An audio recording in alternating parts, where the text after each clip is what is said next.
You hatch from an egg as a larva somewhere in the Indian Ocean. Your body is soft and transparent, barely visible in the open water.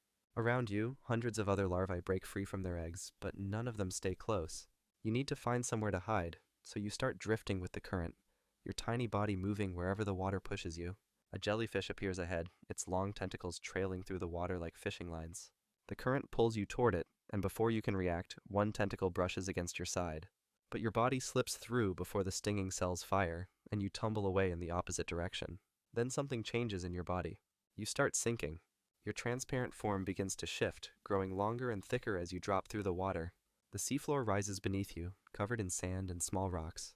You land softly and stay still for a moment, your new shape settling into place. That's when you notice movement. A small fish swims toward you, its mouth opening as it gets closer. It bites into your side and pulls, but then releases you immediately and spits out the chunk. You taste wrong. The fish turns and swims away without looking back. Your body starts developing small tube feet along your underside, tiny projections that push against the sand. You use them to crawl forward for the first time, moving slowly across the seafloor. Each movement is clumsy, your body dragging more than gliding, but you keep going. You haven't found shelter yet, and your soft body won't protect you from anything that decides to try again. But soon, you'll need to find a place to hide before something bigger notices you're here. You're 3 weeks old now, and your body has grown longer and thicker than before. Small bumps cover your skin, making you look less like a larva and more like the other sea cucumbers you've seen crawling nearby. But you're still exposed, so you need to find cover before something decides you're worth eating. You crawl across the seafloor with your tube feet pushing against the sand, moving slowly toward a cluster of rocks ahead. Then a crab appears from behind one of them, its legs clicking against the ground as it moves. It stops when it sees you and raises both claws in front of its body. You freeze completely and press your body flat against the sand, trying to make yourself as small as possible. The crab moves closer, one claw reaching out to touch your side. But after a moment, it lowers its claws and walks away without attacking. You need somewhere safer, so you keep crawling until you find a small gap between two rocks. You push yourself inside, wedging your body into the narrow space. It fits perfectly, and nothing can reach you here. Then you extend your feeding tentacles from your mouth for the first time. They're small and covered in a sticky mucus that collects particles from the water. You sweep them across the sand just outside your crevice, gathering tiny pieces of organic matter and dead plankton. Then you pull the tentacles back into your mouth and scrape the food off with your lips. A few minutes later, another sea cucumber crawls past your hiding spot. It's much larger than you, its body twice as long and covered in more bumps. It doesn't stop or look at you, just continues moving across the sand with its own tentacles sweeping in wide circles. You watch how it feeds, copying the rhythm and pattern it uses. The crevice protects you for now, but you're growing fast, and soon you won't fit inside anymore. Skip forward a bit, and you're 2 months old now. Your body has grown too large for the crevice, so you squeeze yourself out and crawl into the open. You've been feeding in the same area for weeks, sweeping your tentacles across the sand in slow circles, but today, the water starts moving faster than usual. The current picks up strength, pulling sand and small debris across the seafloor. You try to hold your position with your tube feet, but the water lifts your body and drags you sideways. You tumble once, then twice, your body rolling across the sand with no way to stop it. Then you hit something solid, and your tube feet grip onto a rock, bringing you to a stop. A few minutes later, the current slows down and the water clears. But when you look around, everything is different. Large coral formations surround you, rising up from the seafloor like walls. You've never seen structures this big before. Then you notice movement everywhere. At least a dozen sea cucumbers crawl across the sand between the coral, all of them feeding at the same time. You need to eat, so you extend your tentacles and start sweeping them across the sand. The organic matter here is thicker than your old spot, coating your tentacles faster than before. You pull them back into your mouth and scrape the food off, then extend them again. That's when a triggerfish appears above you. It circles once, then drops straight down with its mouth opening wide. You can't move fast enough to escape, so your body reacts on its own. White threads shoot out from your rear end, sticky tubes that tangle around the fish's face and gills. The fish jerks backward and shakes its head, trying to pull them off. Then it turns and swims away, still shaking. This reef has more food than your old spot, but it also has more predators that know you're here. You're 6 months old now, and you've been crawling the same path across the sandy seafloor for weeks. Each day you follow the same route, extending your tentacles and sweeping them across the sand to collect the organic matter that settles there. The food is good here, and you've learned exactly where the best patches are. Then another sea cucumber appears. It's about the same size as you, crawling from the opposite direction with its tentacles already extended. You both reach the same rich feeding spot at the same time. Your bodies side by side as you sweep your tentacles across the sand. Neither of you moves away. You keep feeding, pulling your tentacles back into your mouth and scraping off the food. The other cucumber does the same thing, its body pressed close to yours as it works the same patch you're working. Then your tentacles bump into each other while reaching for the same spot. You pull back slightly, but the other cucumber doesn't stop.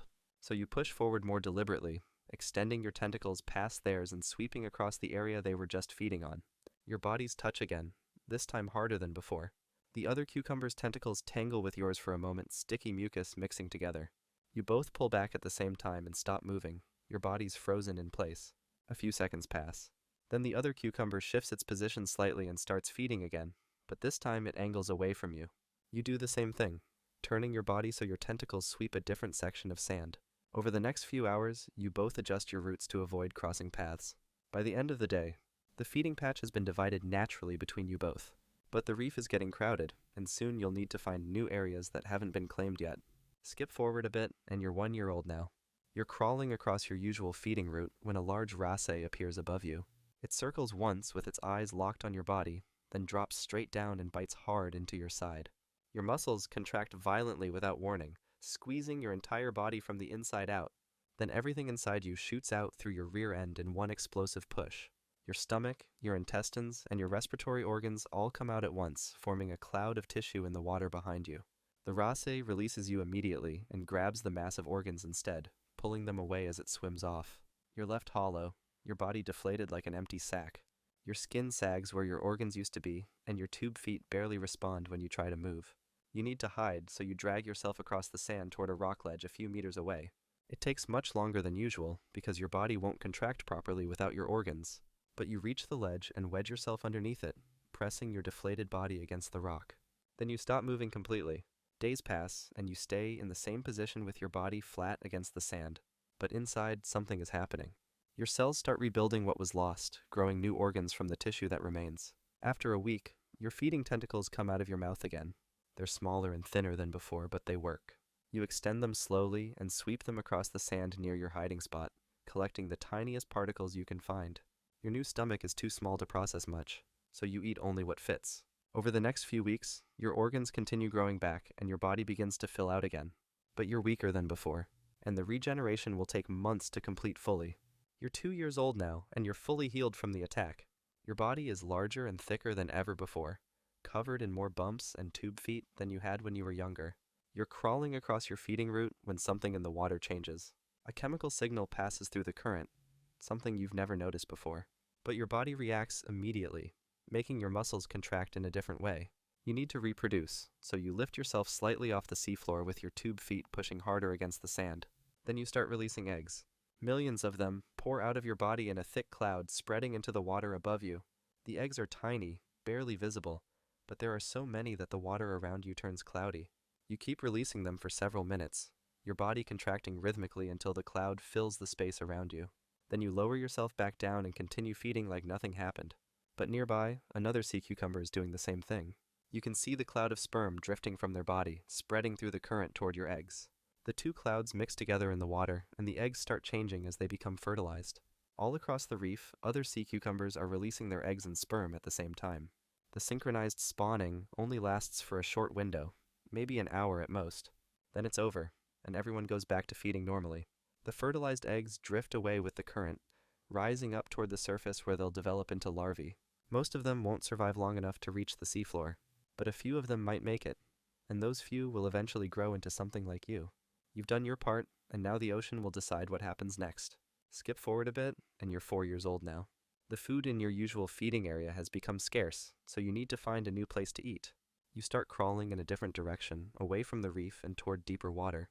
Your movement is slow, covering only a few meters each day, but you keep going with your tube feet pushing steadily against the sand. You pass by several sections of dead coral covered in algae, then cross over rocky patches where the sand is thinner. After 3 days of crawling, you reach a channel between two coral formations. A moray eel slides out from a hole in the rocks directly ahead of you, its body weaving side to side as it moves across your path. You freeze completely and press your body flat against the sand, trying to make yourself look like part of the seafloor. The eel passes within centimeters of you, its mouth opening and closing as it breathes. But it doesn't stop or turn toward you, just continues moving until it disappears behind another rock formation. You wait a few more seconds, then start crawling again. After 5 more days, you reach an area where the seafloor changes.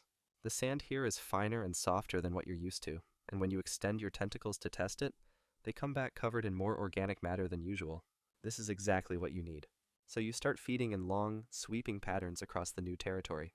Other sea cucumbers are scattered across this area too, all of them crawling slowly and feeding without bothering each other. You find a good section of sand and begin working it the same way you worked your old feeding route. Your body grows thicker over the next few weeks as you settle into the new area. The food here is better than your old spot, and nothing has tried to eat you since you arrived. You're 6 years old now, and you're crawling across your established feeding territory like you've done every day for the past 2 years. You extend your tentacles and sweep them across the sand in wide circles, collecting the organic particles that have settled there. Everything seems normal, but then the water starts to change. Your respiratory tree pulls water through your body like always, but something is different. The oxygen isn't there the way it should be, so your body has to work harder to extract what it needs. You don't understand what's happening, but you keep feeding anyway. Above the reef, an algae bloom has spread across the surface of the ocean, blocking the sunlight from reaching the plants below. Without light, the plants die and sink to the seafloor. Then bacteria move in to decompose them, consuming all the oxygen in the water as they work. Your movements start to slow down. Your feeding tentacles extend less than before, barely reaching past your mouth. You try to crawl toward shallower water where there might be more oxygen, but you only manage a few centimeters before your tube feet stop responding properly. So you lower yourself flat against the sand and pull your tentacles back into your body. Your muscles contract weakly, trying to pump water through your respiratory tree, but there's almost nothing left to extract. Then your body stops moving completely. You stay there, pressed against the seafloor with your body deflated and still. Around you, other sea cucumbers have also stopped moving, their bodies scattered across the sand in the same flat position. Small crabs and fish begin appearing near the edges of the reef, moving slowly between the bodies. The algae bloom will clear eventually, and the oxygen will return to the water, but by then, you'll already be gone.